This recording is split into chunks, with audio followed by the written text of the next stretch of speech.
Assalamualaikum warahmatullahi wabarakatuh. Kami dari kelompok 5 akan menyampaikan materi tentang bahan tambahan pangan atau BTP yang beranggotakan Futisya Alvita, Elisia, Eliza Ayu Andini, Fiona Alnafaradila, Yuli Ulan Safitri, dan Lea Pratiwi Retnoningsih. Bahan tambahan pangan adalah bahan yang secara alamiah bukan merupakan bagian dari bahan makanan, terdapat dalam bahan makanan tersebut karena perlakuan pengolahan, penyimpanan, atau pemanasan. Menurut Permenkes nomor 722, bahan yang biasanya tidak digunakan sebagai makanan dan bukan merupakan ingredient khas makanan, mempunyai atau tidak mempunyai nilai gizi yang dengan sengaja ditambahkan dan dicampur sewaktu pengolahan makanan untuk menghasilkan suatu komponen atau mempengaruhi sifat khas dan meningkatkan mutu makanan tersebut. Fungsi bahan tambahan pangan untuk mengawetkan dan membentuk pangan, memberi warna, meningkatkan kualitas pangan, memperbaiki tekstur, dan meningkatkan cita rasa dan stabilitas. Tujuan penggunaan bahan tambahan pangan: 1. Untuk mengawetkan makanan dengan mencegah pertumbuhan mikroba perusak pangan atau mencegah terjadinya reaksi kimia yang dapat menurunkan mutu pangan. Yang kedua, membentuk makanan menjadi lebih baik, renyah, dan enak. Yang ketiga, memberikan warna dan aroma yang lebih menarik. Yang keempat, meningkatkan kualitas pangan. Dan yang kelima, menghemat biaya. Berikut adalah penggolongan berdasarkan fungsinya menurut Permenkes nomor 235 tahun 1979. BTP dikelompokkan berdasarkan 1. Pewarna, ada pemanis buatan, pengawet, antioksidan, anti kempal, penyedap rasa, penguat rasa, pengatur keasaman, pemutih, pengemulsi, pengental, pengeras, dan sekuestran. Pewarna yaitu BTP yang dapat memperbaiki atau memberikan warna pada makanan. Contoh pewarna sintetik adalah amaran, indigo tint, dan naphthol yellow. Yang kedua ada pemanis buatan, yaitu BTP yang dapat menyebabkan rasa manis pada makanan yang tidak atau hampir tidak memiliki gizi. Contohnya adalah sakarin, siklamat, dan aspartam. Yang ketiga adalah pengawet, yaitu BTP yang dapat mencegah atau menghambat terjadinya fermentasi. Contohnya asam asetat, asam propionat, dan asam benzoat. Yang keempat ada antioksidan, yaitu BTP yang dapat menghambat atau mencegah proses oksidasi. Contohnya TBHQ. Yang kelima ada anti kempal, yaitu BTP yang dapat mencegah menggumpalnya makanan serbuk, tepung, atau bubuk. Contohnya kalium silikat. Yang keenam ada penyedap rasa dan aroma. Penguat rasa, yaitu BTP yang dapat memberikan, menambah, atau mempertegas rasa dan aroma. Contohnya MSG. Yang ketujuh ada pemutih dan pematang tepung, yaitu BPT yang dapat mempercepat proses pemutihan atau pematangan tepung, sehingga memperbaiki mutu pangan. Contohnya adalah kalium bromat. Yang kedelapan ada pengatur keasaman, yaitu BTP yang dapat mengasamkan, menetralkan, dan mempertahankan derajat asam makanan. Contohnya agar, alginat, dan lecitin. Yang kesembilan ada pengemulsi, pemantap, dan pengental, yaitu BTP yang dapat membantu terbentuknya dan memantapkan sistem dispersi yang homogen pada makanan. Yang ke-10 ada pengeras, yaitu BTP yang dapat memperkeras atau mencegah lunaknya makanan, contohnya kalsium sulfat. Yang ke-11 ada sekuestan, yaitu BTP yang dapat mengikat ion logam yang terdapat dalam makanan, sehingga memantapkan aroma, warna, dan tekstur. Contohnya EDTA. Yang ke-12 ada BTP lain yang termasuk bahan tambahan pangan, tapi tidak termasuk golongan di atas. Contohnya antara lain enzim penambah gizi dan humektan. Jenis BTP berdasarkan cara penambahan. Ada yang BTP yang ditambahkan dengan sengaja dan tidak disengaja. BTP yang ditambahkan dengan sengaja ke dalam makanan dengan mengetahui komposisi bahan tersebut, dan maksud penambahan itu adalah untuk mempertahankan kesegaran cita rasa dan membantu pengolahan, sebagai contoh pengawet, pewarna, dan perasa. BTP yang tidak sengaja ditambahkan, contohnya bahan tambahan pangan dalam golongan ini adalah residu pestisida. Jenis pewarna ada alami dan sintetis. Alami bisa berasal dari hewan, contohnya kokinel dan zat warna atau heme. Berasal dari tumbuhan, mengandung nilai nutrisi, contohnya karotenoid, riboflavin, kobalamin. Pemberi rasa, contohnya karamel. Pemanis buatan ada alami dan sintetis. Alami, contoh tanaman penghasil pemanis utama adalah tebu, bit. Kelebihan pemanis buatan alami adalah mengandung gizi, kekurangannya kalori yang dihasilkan tinggi, harga lebih mahal daripada pemanis sintetik. Kalau pemanis buatan sintetis, kelebihannya kalori yang dihasilkan jauh lebih rendah dari gula, harganya juga lebih murah, kekurangannya tidak memiliki kandungan gizi. Manfaatnya bisa digunakan untuk penderita diabetes, obesitas, dan penyalut obat. Contohnya ada sakarin, siklamat, dan aspartam. Pengawet. Pengawet adalah senyawa yang mampu menghambat dan menghentikan proses fermentasi. Fungsinya untuk memperpanjang umur simpan bahan pangan. Pengawet terbagi menjadi dua, yaitu pengawet alami dan buatan. Pengawet alami bisa dari gula, garam, dan pengasapan. Pertimbangan dalam pemilihan pengawet berdasarkan karakteristik mikroba dan derajat keasaman produk, dan berdasarkan keadaan patologis konsumen. Penyedap dan penguat rasa serta aroma. Tujuannya merubah aroma hasil olahan, modifikasi pelengkap atau penguat aroma, menutupi atau menyembunyikan aroma yang tidak disukai, membentuk aroma baru untuk atau menetralisir bahan pangan. Jenis bahan penyedap ada penyedap alami dan penyedap sintesis. Penyedap alami bisa berasal dari bumbu, herba, dan daun, contohnya merica, kayu manis, pala, serai, daun pandan, dan daun salam. Minyak esensial dan turunannya sebagai contoh bunga, minyak neroli. Oleoresin dibuat dari proses perkolasi zat terlarut yang bersifat volatil terhadap bumbu dan herba yang telah digiling. Isolat penyedap. Contohnya isolasi minyak esensial tanaman dengan cara destilasi, kristalisasi, dan ekstraksi. Penyedap dari sari buah. Ekstrak tanaman dan hewan, contohnya ekstrak kopi, coklat, vanili, dan lain-lain. Penyedap sintetis. Beberapa komponen penyedap sintetis berperan sebagai penguat aroma pada penyedap alami, contohnya asetaldehida.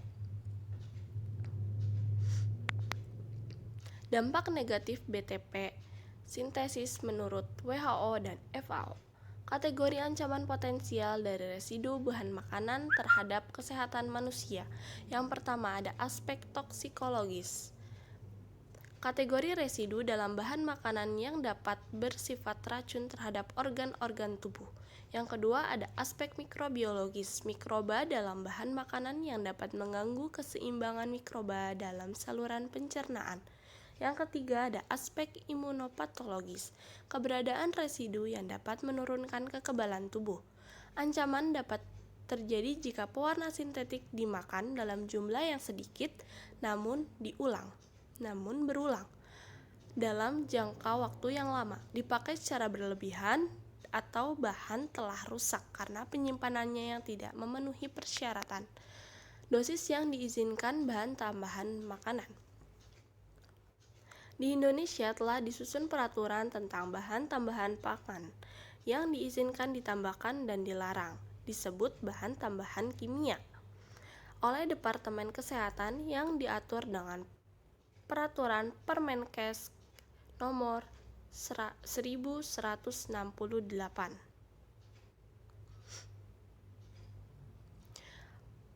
Penggunaan bahan tambahan pangan sebaiknya dengan dosis di bawah ambang batas yang telah ditentukan.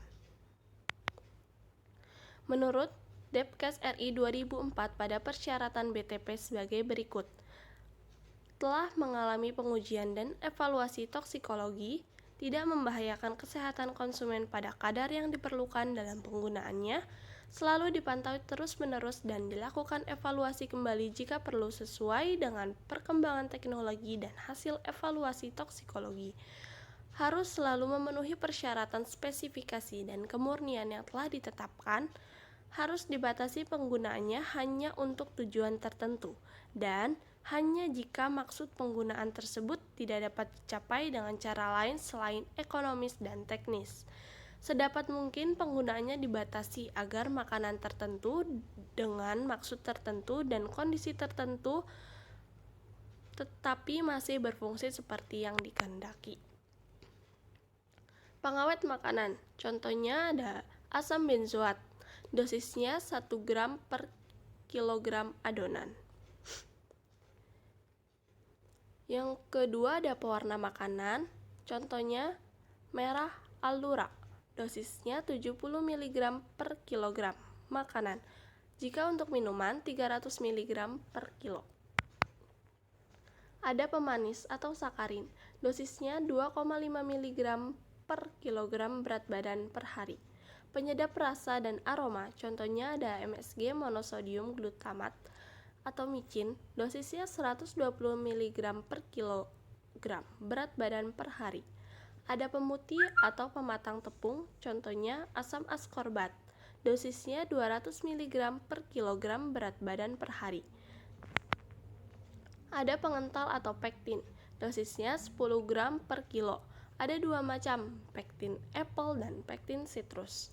Ada pengeras, contohnya Cal Plus FG, dosisnya 260 mg per kilo.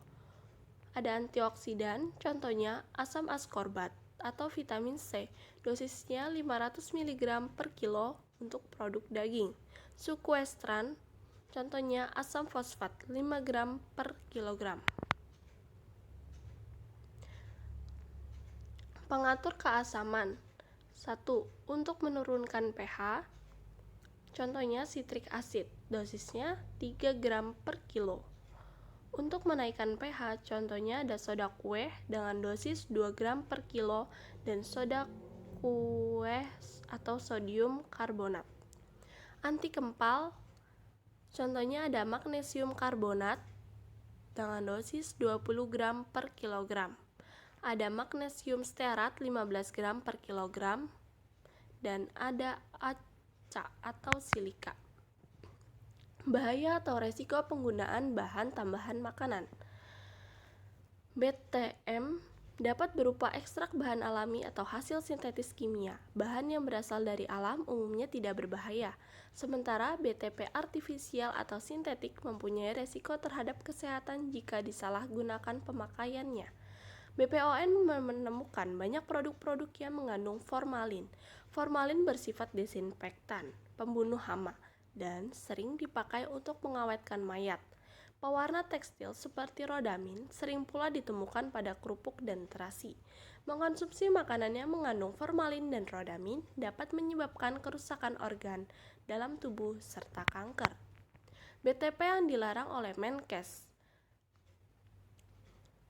Dalam Permenkes RI nomor 722, yang dilarang adalah natrium tetraborat, formalin, minyak nabati yang dibrominasi, kloramfenikol, kalium klorat, dietil pirokarbonat, nitrofuranzon, PP-metilkarbamida, asam salisilat, dan garamnya. Dalam Permenkes RI nomor 1168 ada rodamin B, metilanil yellow, dulsin, dan kalsium bromat. Asam borat atau boraks, zat pengawet berbahaya yang tidak diizinkan digunakan sebagai campuran bahan makanan. Boraks ini bersifat iritan dan racun bagi sel-sel tubuh, berbahaya bagi susunan saraf pusat, ginjal, dan hati. Ketika tertelan dapat menimbulkan kerusakan pada usus otak atau ginjal. Asam boraks ini akan menyerang sistem SSP dan menimbulkan gejala kerusakan seperti rasa mual, muntah, diare, kejang perut, iritasi kulit, dan jaringan lemak, gangguan peredaran darah, kejang-kejang, Akibatnya koma bahkan kematian. Ada asam salisilat atau aspirin. Asam salisilat adalah analgetik dan antiinflamasi.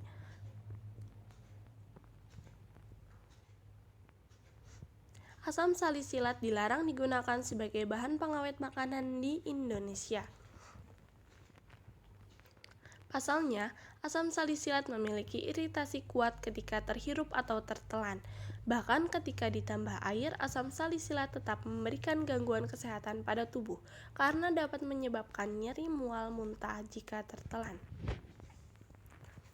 Kandungan asam salisilat dalam tanaman secara alami berguna untuk tanaman bertahan dari serangan penyakit. Namun, bila kandungan asam salisilat melebihi dan berlebihan masuk ke dalam tubuh, maka gangguan kesehatan dapat terjadi, misalnya pengerasan dinding pembuluh darah dan kanker pada saluran pencernaan. Ada dietil prokarbonat atau DEP. DEP sering digunakan untuk produk susu, bir, jus jeruk, dan minuman buah-buahan, sehingga minuman ini dapat bertahan lama. DEP apabila masuk ke dalam tubuh dan terakumulasi dalam jangka panjang dapat memicu timbulnya kanker. Ada dulsin. Dulsin adalah pemanis sintetik yang memiliki rasa manis kira-kira 250 kali dari sukrosa atau gula tebu yang tidak ditemukan pada produk-produk pemanis alami lainnya. Dulsin ditarik total dari peredaran pada tahun 1954 setelah dilakukan pengetesan dulsin pada hewan dan menampakkan sifat karsinogenik. Formalin merupakan zat pengawet terlarang yang paling banyak disalahgunakan untuk produk pangan. Zat ini termasuk bahan beracun dan berbahaya bagi kesehatan manusia. Ketika kandungannya dalam tubuh tinggi, akan bereaksi secara kimia dengan hampir semua zat yang terdapat di dalam sel, sehingga menekan fungsi sel dan menyebabkan kematian sel. Kalium bromat digunakan untuk memperbaiki tepung yang dapat mengeraskan kue.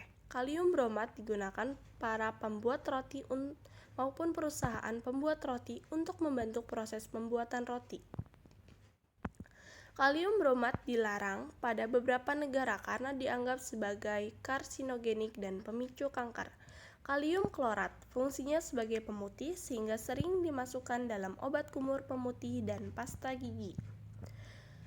Ketika terpapar dalam jangka waktu yang lama dapat menyebabkan methemoglobinemia, kelainan dalam darah, kerusakan hati dan ginjal, iritasi pada kulit, mata, dan saluran pernapasan. Bila dimakan bersamaan dengan produk pangan, kalium klorat dapat menyebabkan iritasi pada saluran pencernaan, gejalanya mual, muntah, dan diare. Terima kasih, kurang lebihnya mohon maaf. Wassalamualaikum warahmatullahi wabarakatuh.